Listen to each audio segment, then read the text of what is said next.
Hoy vamos a continuar con este libro de maravilla, que es el libro de Génesis. Como decíamos en los jueves, el capítulo 1 y 2, no es un libro de ciencia, es un libro de fe. Sin embargo, aporta datos científicos mucho antes que los científicos hayan nacido. Allá por el capítulo 1 y 2 veíamos que la Biblia hablaba de la redondez de la Tierra cerca de 3.500 años que naciese Colón. Cuando Colón hizo la expedición aquí, lo único que hizo es comprobar lo que la Biblia decía hace 3.500 años. Hay por lo menos 5 versículos que hablan de que la Tierra es redonda, mucho antes de que el hombre lo descubriese. También habíamos leído que cuelga de la nada la Tierra. El texto bíblico dice que la Tierra cuelga de la nada. Sin embargo, por aquellos años,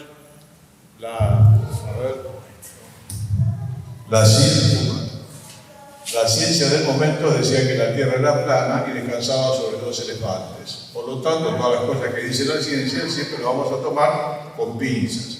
Hay una falsa mente llamada ciencia, dice la palabra de Dios, que es una ciencia verdadera que estudia, que va buscando, que va comprobando aquellas cosas que Dios dijo hace miles de años. Así, cuando leemos algunas cosas que por ahí nos hacen ruido, como suele decir, tal vez pase porque no lo entendemos o no lo hayamos comprobado todavía. Bueno, entiendo que el jueves pasado se vio el capítulo 3 de Génesis, el capítulo más trágico de la Biblia. El capítulo 3 está el origen de la caída del ser humano, esta condición que nos acompaña a todos, que fue remediada en el Señor, que fue remediada en Cristo, pero que trajo dolor a toda la humanidad. Hoy vamos a leer acerca de Caín y Abel, los dos primeros hijos de Adán y Eva, que comenta el capítulo 4. Capítulo 4, versículo 1, comienza diciendo: conoció Adán a su mujer Eva, la cual concibió y dio a luz a Caín. Y dijo: por voluntad de Dios he adquirido varón. Después dio a luz a su hermano Abel, y Abel fue pastor de ovejas, y Caín fue labrador de la tierra. Y aconteció, andando el tiempo, que Caín trajo del fruto de la tierra una ofrenda a Jehová. Y Abel trajo también de los primogénitos de sus ovejas, de los más gordos de ellas. Y miró Jehová con agrado a Abel y a su ofrenda, pero no miró con agrado a Caín y a la ofrenda suya. Y se ensañó Caín en gran manera y decayó su semblante. Entonces Jehová dijo a Caín: ¿por qué te has ensañado? ¿Y por qué ha decaído tu semblante? Si bien hicieres, no serás enaltecido. Y si no hicieres bien, el pecado está a la puerta. Con todo esto, a ti será su deseo, y tú te enseñorearás de él. Dijo Caín a su hermano Abel: salgamos al campo. Y aconteció que estando ellos en el campo, Caín se levantó contra su hermano Abel y lo mató. Y Jehová dijo a Caín: ¿dónde está Abel tu hermano? Respondió: no sé, ¿soy yo acaso guarda de mi hermano? Y Dios le dijo: ¿qué has hecho? La voz de la sangre de tu hermano clama a mí desde la tierra.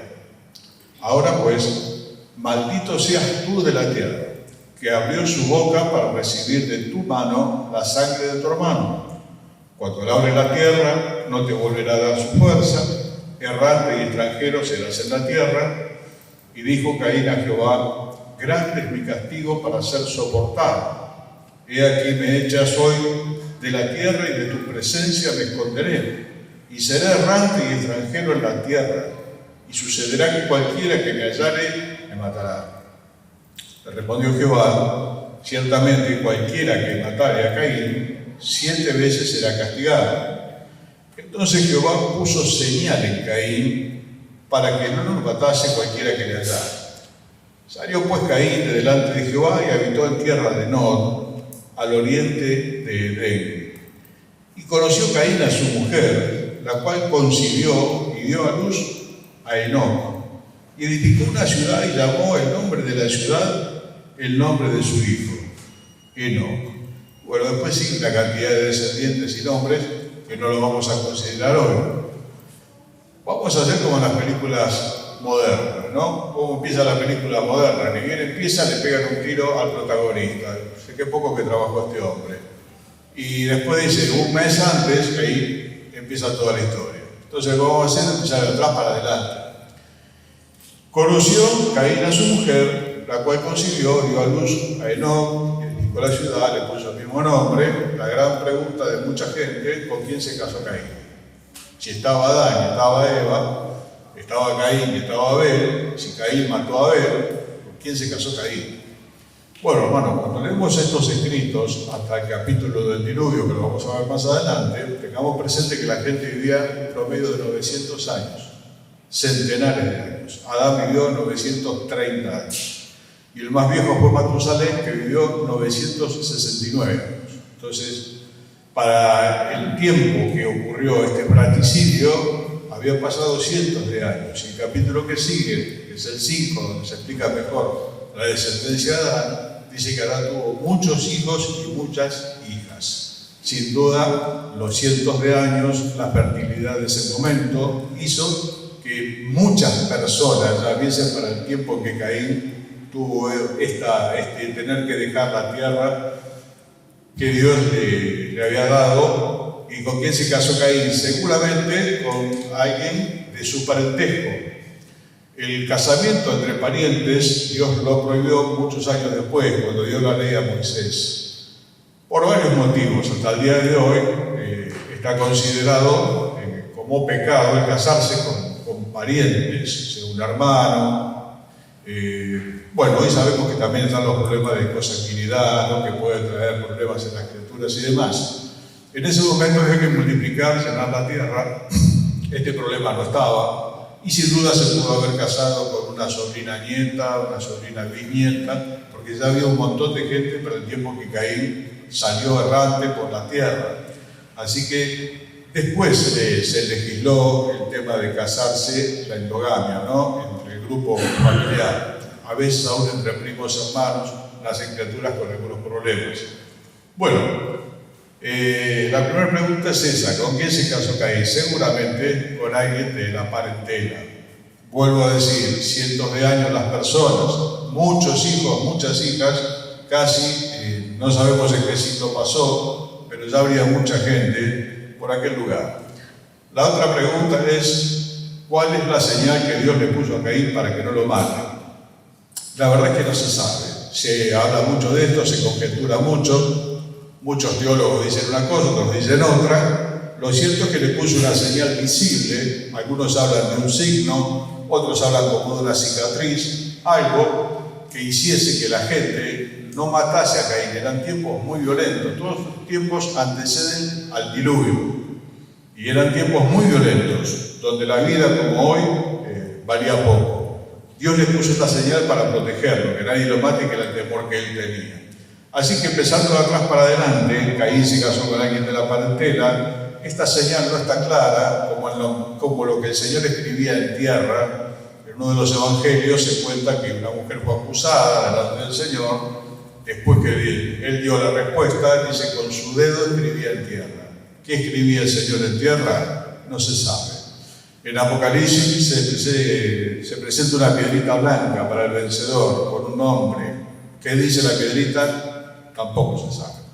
Bueno, como dijimos el otro día, hermano, Dios nos da detalles que a los curiosos nos encantan. Yo quisiera saber qué dice la piedrita, quisiera saber qué es lo que escribía en tierra. Dios va a lo profundo de los hechos. Leemos los evangelios y dice, llegando al lugar de la calavera, allí le crucificaron. Nada más. Estamos hablando de la crucifixión de Dios hecho hombre. Podríamos hacer cientos de libros con eso, y un montón de películas. Sencillamente Dios dice, llegando al lugar de la calavera, allí le crucificaron. Suficiente. Es todo lo que nosotros necesitamos saber. Como en el libro de Génesis, nos ha dicho algunas cosas, otras no las ha dicho. La Biblia dice las cosas secretas pertenecen a Dios y las reveladas son para nosotros y nuestros hijos. Así que en muchos casos, curiosos, abstenerse. Bueno, ¿de qué habla el capítulo 4? Hermanos, el capítulo 4 habla del primer culto que se le ofrece a Dios. El primer culto que registra la Biblia, de dos personas que traen una ofrenda delante de Dios. Eran los hermanos, eran Caín y Abel, el primogénito de Adán y Eva, Caín y Abel, que naciera después. Ambos trajeron una ofrenda. Dice que Caín fue labrador de la tierra y que Abel fue pastor de ovejas. Bueno, cada uno trajo lo mejor de sí. Caín trajo lo mejor de sus frutos y Abel, que era pastor de ovejas, trajo sin duda un cordero, lo mejor de sus corderos, engordado, para ofrecerlo a Dios. Este es el primer culto que se registra en toda la Biblia de hombres para con Dios. El texto que acabamos de leer dice que Dios miró con agrado a Abel y a su ofrenda, pero no miró con agrado a Caín y a la ofrenda suya, y se ensañó Caín en gran manera y decayó su semblante. Decayó mal, fue un culto, los dos llevaban ofrendas, Dios miró con agrado a Abel y a su ofrenda, pero no miró con buenos ojos ni a Caín ni a su ofrenda. Por lo cual, Caín se puso muy mal, como decimos ahora. Sobre este pasaje también se ha especulado mucho. Bueno, lo que pasa es que Caín trajo vegetales y Abel trajo un cordero, que era figura del Señor Jesús, el cordero que quita el pecado del mundo. Bueno, esto no es así bíblicamente, porque más tarde se instituyó las ofrendas de vegetales y aún de líquidos, que se llamaban libaciones. Así que el problema no estaba en la ofrenda, el problema estaba en el oferente. Y esta es la enseñanza para nosotros. El problema, hermano, no está en lo que le damos al Señor, está en el corazón de aquel que ofrece al Señor. Todos nosotros damos culto a Dios de distintas maneras. Queremos traer lo mejor de nosotros, como dicen las canciones, ¿no? Y de nuestro servicio y de nuestras ofrendas y el fruto del labio que confiesa su nombre, todas las cosas que ofrecemos al Señor. Pero en realidad, hermano mío, Dios no mira tanto la ofrenda, sino el corazón del oferente. A todos nosotros, la mayoría entiendo que sí, nos deslumbran los regalos. Cuanto más importante es, más nos gusta y nos forma una buena opinión de aquel que lo regala, enseguida, ¿no? Si el regalo es importante, bueno, ese levantó en la tabla, levantó unos cuantos puntos, y si el regalo es medio insignificante, lo tenemos en poco, ¿no? Bueno, hermano, Dios se maneja de una manera distinta. Dios no le impresionan sus regalos, los regalos que nosotros podamos hacer, porque Él es el dueño de todas las cosas. Sí le importan nuestros corazones. El problema de las ofrendas es que se contaminan con la suciedad de nuestras manos. No hablo de la suciedad física, hablo de la suciedad que hay en el corazón. Y es lo que nosotros tenemos que revisar cuando venimos a ofrecer culto a Dios, tanto en la iglesia como en nuestras casas. En nuestras casas también tenemos un tiempo de oración, de culto al Señor. Pueden ser buenas palabras, vuelvo a decir, ofrendas, canciones. Es relativo, hermano. Dios está mirando tu corazón y Dios está mirando mi corazón. Y la palabra de Dios dice: dame, hijo mío, tu corazón y miren tus ojos por mis caminos. Vamos a seguir procurándole traer lo mejor al Señor, lo mejor de nuestras ofrendas, lo mejor de nuestras canciones, lo mejor de nuestro servicio. Pero, hermano, tengamos en cuenta que si el corazón no está acorde con la ofrenda, posiblemente nos mire de la misma manera que nos miró Caín. Así que el problema no estaba en la ofrenda, el problema estaba en el corazón del oferente, y esto lo refuerza 1 Juan capítulo 3, verso 12, donde dice la razón por la cual ocurre este fratricidio. 1 Juan 3, 12.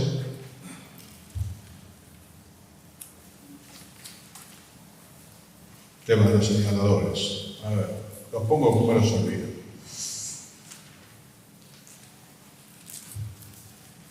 Primera Juan 3:12 dice así: no como Caín, que era del maligno y mató a su hermano.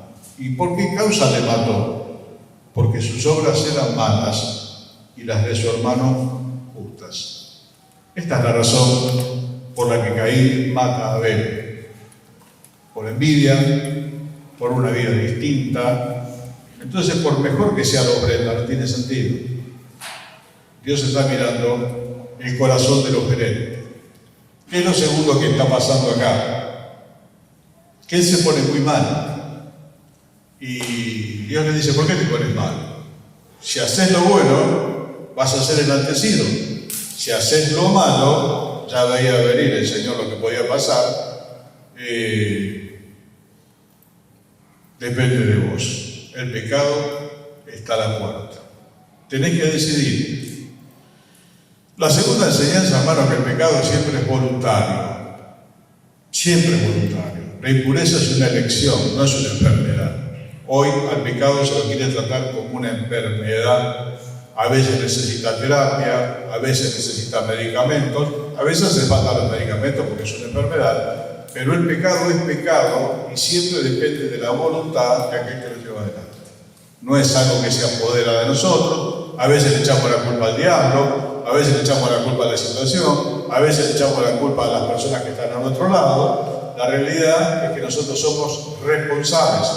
Por eso que Dios busca de nosotros una respuesta, como buscó después de Caín cuando le dijo: ¿dónde está tu hermano? No es que no lo sabía, Dios sabía perfectamente, hacía falta que Caín lo reconozca y delante de Dios él recibiese lo que recibió.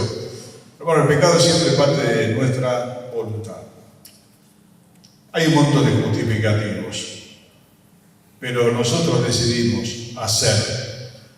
Muchas veces se habla de distintas situaciones. La realidad es que uno lo elige y a la hora de confesar, creo que es bueno no echarle la culpa a nadie. Como dijo David al Señor: contra ti solo he pecado y he hecho lo malo delante de tus ojos. Reconocer que el mal está en nosotros, que lo hicimos porque quisimos. Porque la palabra de Dios dice: todo lo puedo en Cristo que me fortalece. ¿Qué significa? Que me puedo abstener de hacer esto que no tengo que hacer. Nosotros no somos como nos quieren hacer creer hoy, una bolsa de hormonas que anda suelta por la vida, que no decide, que como un animal tiene instinto y el instinto no lo puede refrenar. El instinto no se puede refrenar, pero varias veces lo he dicho acá: el hombre no tiene instinto, tiene impulso. Son dos cosas distintas y el impulso se puede refrenar. Por naturaleza, hombres sin Cristo, mujeres sin Cristo, pueden refrenar muchas veces entre hacer lo bueno y hacer lo malo. Bueno, hermano, cuanto más los creyentes que recibimos un espíritu de poder, de amor y de dominio propio, una palabra que a muchos no nos gusta, una palabra que alguna vez escandalizó un gobernante. Félix estaba escuchando al apóstol Pablo hablar de la resurrección y del dominio propio y se espantó. Porque dice que algo que no tenían los romanos era dominio propio. Bueno, hoy el dominio propio es algo que pasó a segundo plano. Lo peor es que está pasando en el pueblo de Dios. Bueno, yo soy así, me gusta, hay un montón de excusas, pero no resuelven el tema de que yo no supe tomar la decisión que tenía que tomar a tiempo y decir que no. Los cristianos fortalecidos por el Espíritu Santo, hermano, podemos y debemos decir no. Y sepamos que cuando hemos dicho que sí, fue por nuestra voluntad. Ni el diablo nos empujó, aunque tiene todo el deseo y quiere que nos vaya mal. No fueron las circunstancias, fue nuestra propia decisión. Y el camino se allana cuando confesamos delante de Dios diciendo: Señor, fue mi decisión. Hay un pecado en la Biblia que es el pecado por yerro. ¿Qué significa? El pecado por no saber. Bueno, por eso la necesidad de conocer la palabra de Dios para saber qué cosas están bien delante de Dios y qué cosas están mal. Cuando alguno viaja a un país extranjero y comete una infracción de tránsito porque no conoce las normas del país, normalmente si ven que es turista y es la primera vez que está en el lugar y todo, se tiene una consideración porque la persona no conoce las leyes del país, que tal vez son distintas a las de acá. En Inglaterra se maneja al lado izquierdo, hay una serie de indicaciones que acá no están.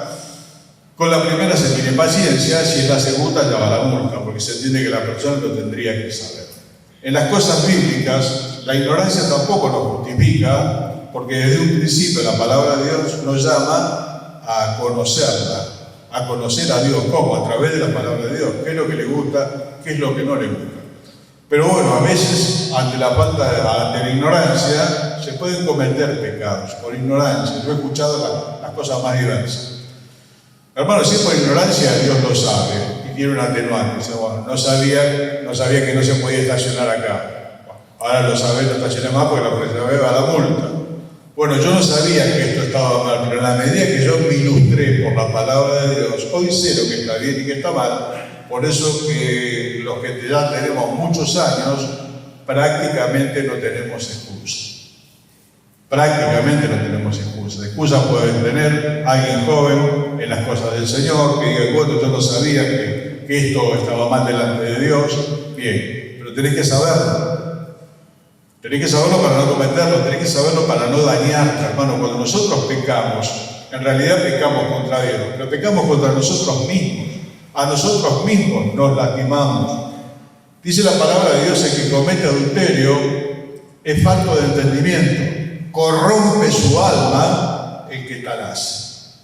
El que comete adulterio, que hoy está tan de moda y se anima a la gente que se anime y todo más, Dios dice que corrompe su corazón. Bien, ¿le hace mal al otro? Sí, porque sabe que se hace de a dos, pero le hace mal a la persona. Y Dios quiere que nosotros estemos sanos.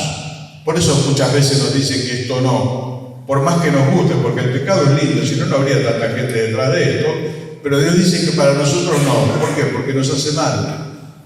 El que comete adulterio es falto de entendimiento, corrompe su alma el que tal hace, sea hombre o sea mujer. La persona que no es de Cristo y tiene esta conducta del adulterio se va deteriorando por dentro. La mujer llega a pensar que no existen hombres y los hombres llegan a pensar que la única santa es la madre y la hermana. Bueno, no creen las mujeres, no creen las personas, no creen nadie. Eso es lo que hace el adulterio, toda esta forma de vida hoy, esta pansexualidad en la que se vive. ¿Qué hacemos los cristianos? Bueno, hermanos, los cristianos nos vamos a abstener. La palabra de Dios dice: absteneos de toda especie de mal. Absteneos de toda especie de mal. De todo lo que vos sepas que está mal, procurá abstenerte. ¿Por qué? Porque te va a dañar a vos, porque me va a dañar a mí, porque va a entristecer el corazón de Dios, sin duda, pero yo voy a recibir la cuenta.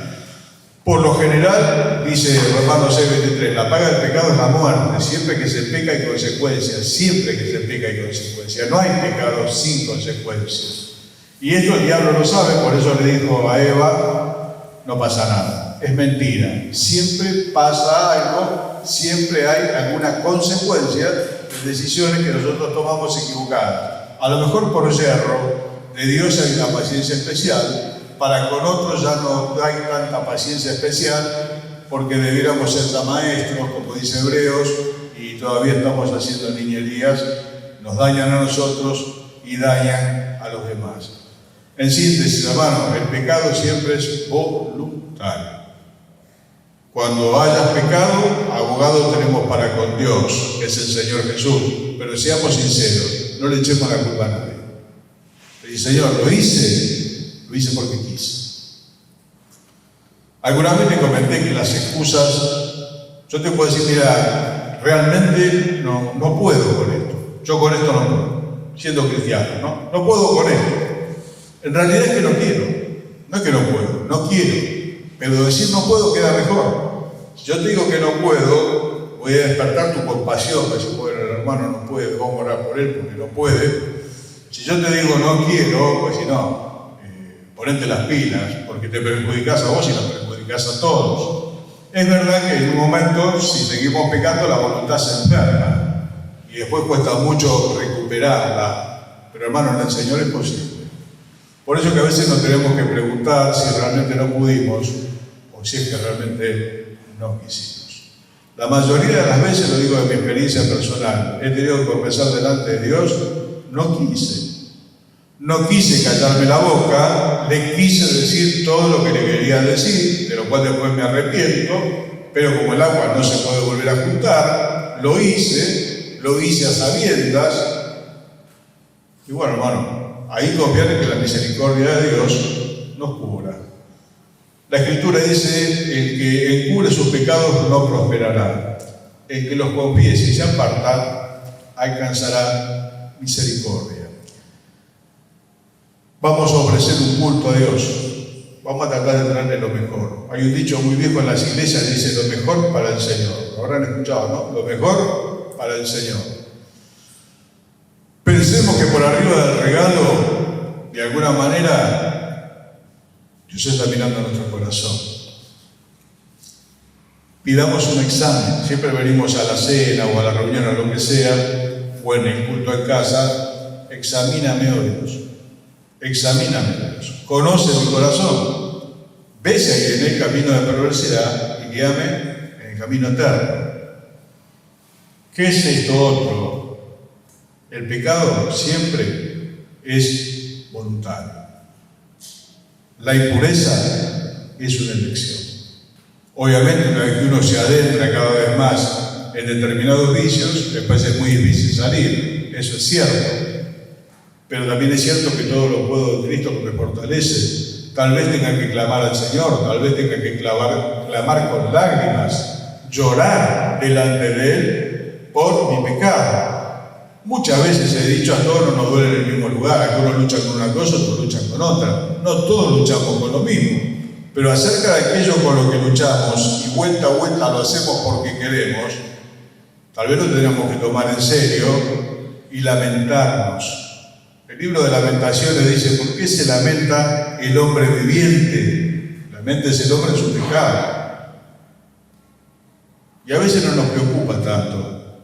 Y le buscamos razones. Bueno, el entorno, o no sabes esto, no sabes aquello. Es posible, hermano, que no lo sepa, seguro. Que Dios lo sabe, mucho más seguro también. Que Dios nos está mirando cuando estamos solos. Y sí, hermano, sí. El dicho dice que la moral del hombre es lo que hace cuando está solo. La moral del ser humano es lo que hace cuando está solo. Acá nos estamos portando todos bien. Y unos 15, 20 minutos más nos seguiremos portando bien. El problema será cuando crucemos esa puerta y estemos en lo cotidiano de la vida. Y estemos en la lucha con el pecado, como leíamos el otro día en Hebreos, el pecado que nos asedia, nos rodea. Cada uno lucha con cosas distintas, vuelvo a decir, pero tenemos que tomar una determinación, con la gracia de Dios mediante, ¿no? Tomar una determinación. Si es que realmente queremos terminar con eso y dejarnos de excusa de que no podemos por esto, por aquello, porque mi papá, mi mamá, y ya algunos tenemos una edad donde tenemos que asumir nuestra responsabilidad. Bien, ¿qué es lo que dice la palabra? Verso 9, Jehová dijo a Caín, ¿dónde está Abel tu hermano? Y él respondió, no sé, ¿soy yo acaso guarda de mi hermano? Él le dijo, ¿qué has hecho? La voz de la sangre de tu hermano clama a mí desde la tierra. Vamos a leer Hebreos 12 para ver un contraste muy grande.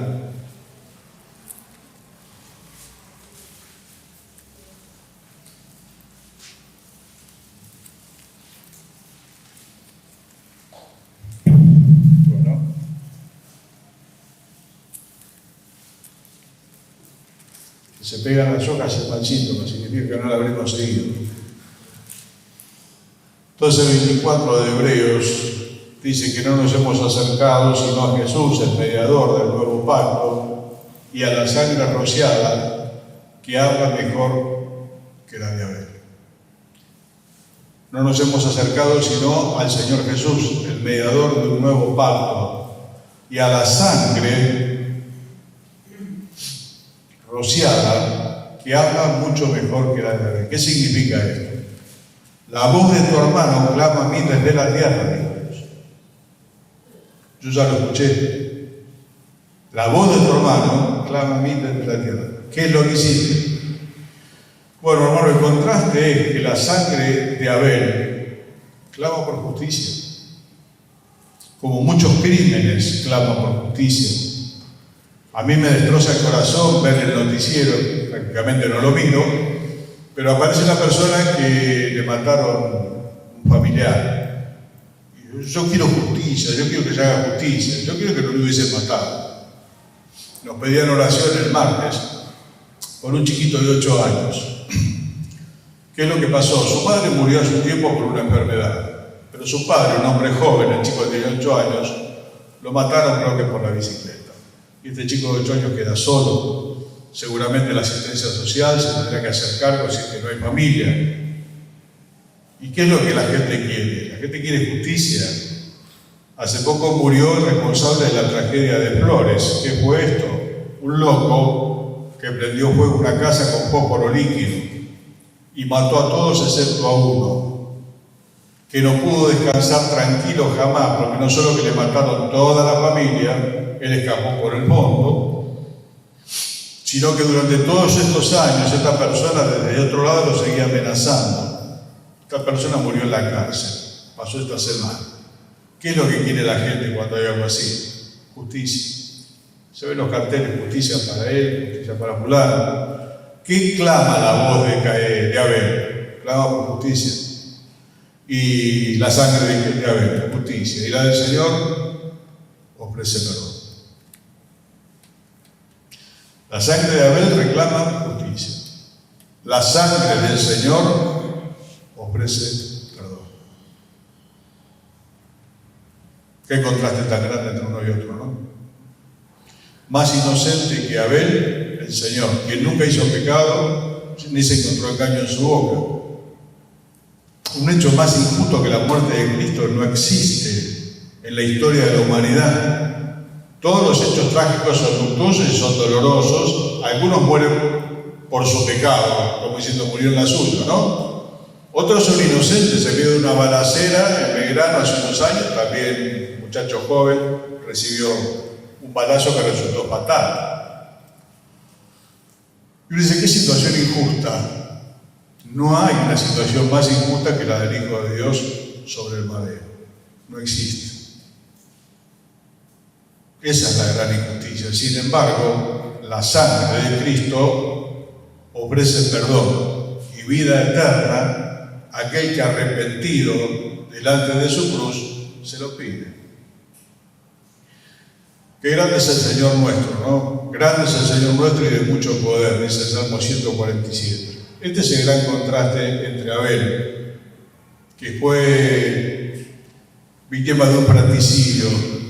Siempre que pienso en Caín, pienso en el primer hombre nacido de mujer, un asesino. El primero en nacer de un hombre y una mujer, que ya habían caído, como vimos el otro día en el capítulo 3, el fruto de esa pareja caída, un asesino, un homicida, un fratricida, se levantó contra su hermano y lo mató. Hasta el día de hoy todos los crímenes que ocurren en la familia se llaman agravados por el vínculo. Tienen una condena superior a que si hubiese sido un extraño. Él mató a su propio hermano. ¿Por qué lo mató? Porque sus obras eran malas. Abel no le había hecho nada. Seguramente tendría envidia de él. Y el Señor por mí. Y al Señor por vos. La sangre de Abel clama por justicia. Y la sangre del Señor te ofrece perdón. Yo no conozco la situación de cada uno en este lugar. Muchos ya nos hemos acogido al beneficio de esa sangre que el Señor derramó. Lo hemos apropiado para nosotros, le hemos pedido perdón. Entendemos que fue derramada por nosotros, no por su culpa. Pero hermano, conoce el Señor a los que son suyos, dice la Biblia.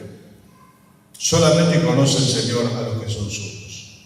Y si vos no tenés la seguridad de haber sido perdonado por esa sangre que no reclama justicia, que te ofrece el perdón, sería bueno que ahora antes de terminar, vamos a hacer un momentito, que abras tu corazón delante de Dios. Hermano mío, si estás en una situación irregular delante de Dios, entiéndase lo que digo, dejemos de echarle la culpa a los demás. Tal vez hoy no tengamos que hacer cargo de nuestras responsabilidades. Nos cuesta tanto, ¿no? Cuando ocurrió la tragedia del Edén, lo han leído el otro día, Dios también le preguntó a Adán, al Padre, ¿dónde estás tú? No es que no lo sabía. Quería hablar con él. ¿Qué fue lo que dijo Adán? La mujer que me diste por compañera me dio y yo comí. Yo no tengo nada que ver. Arréglense entre ustedes. A la mujer me la diste vos y la mujer me dio. Yo comí. Dios le dijo, maldita será la tierra por tu causa. ¿Qué es lo que le dijo a Caín? Lo mismo. Maldito serás de la tierra. Él era labrador de la tierra. El pecado siempre tiene consecuencias. ¿Qué es lo que vamos a hacer? Dejar de echarle la culpa a los demás. Asumir nuestras responsabilidades. Y para nosotros la sangre de Jesucristo nos sigue limpiando de todo pecado. El texto no dice que la sangre de Cristo nos limpió de todo pecado, dice la sangre del Señor Jesús nos limpia de todo pecado.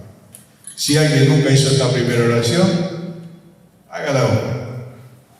Hágala ahora. Ofrece perdón. Dios no busca venganza. Habrá un día futuro, sí, donde Dios hará juicio. Por el momento lo que ofrece, perdón al arrepentido.